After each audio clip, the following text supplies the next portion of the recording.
Good morning, family. Good morning. Saturday, March 7, 5:49 a.m. Babasahin po natin 1 Timoteo. Ito, madali namang malaman ang mga huwad na guro at mga tunay na kayamanan. Ang pamagat. So, basahin po natin. Kung nagtuturo ang sino man ng ibang katuruan at di sang-ayon sa mga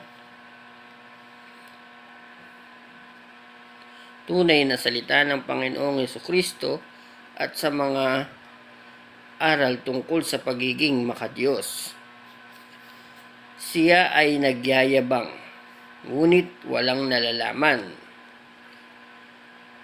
Sakit na niya ang manuligsa. Yung panunuligsa raw ay sakit at makipagtalo tungkol sa salita, bagay na humahantong sa inggitan, alitan, kutyaan at masasamang hinala. Mahilig din siyang makipagtalo sa mga taong baluktot ang pag-iisip at di kumikilala sa katotohanan. Ang mga taong ito ay nag-aakala na ang relihiyon ay paraan ng pagpapayaman. So dito, nakita nyo maraming nagtuturo, gustong nakikipagdebate, nakikipagtalo. Diba? Pagtatalo, pagka ito kasing salita ng Diyos ang pinagdidebatehan nila,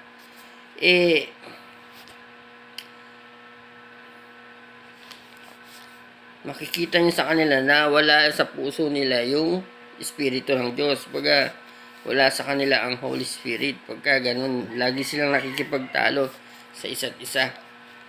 So, dito, ipinapakilala ang mga huwad na guro, no? Tuloy po natin.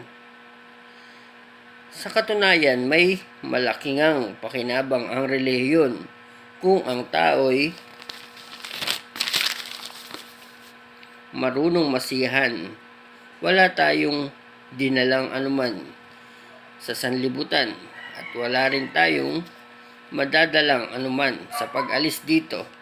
Kaya dapat tayong masiyahan kung tayo'y may pagkain at pananamit.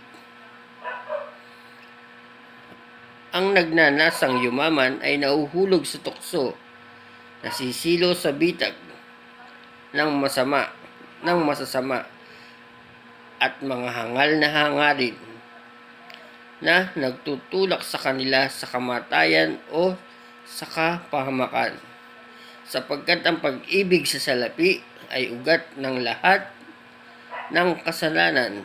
Dahil sa paghahangad na yumaman, may mga taong nalalayo sa pananampalataya at nasasadlak sa maraming kapighatian.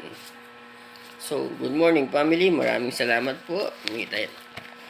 Maraming salamat po sa lahat ng bagay at patawarin niyo kami sa aming mga nagawang kasalanan sa isip, sa salita, sa gawa, sa espiritu at sa laman. Ingatan niyo po ang mag-iingat sa amin at pagpalain ang lahat ng magpapala sa amin sa pangalan ni Jesus.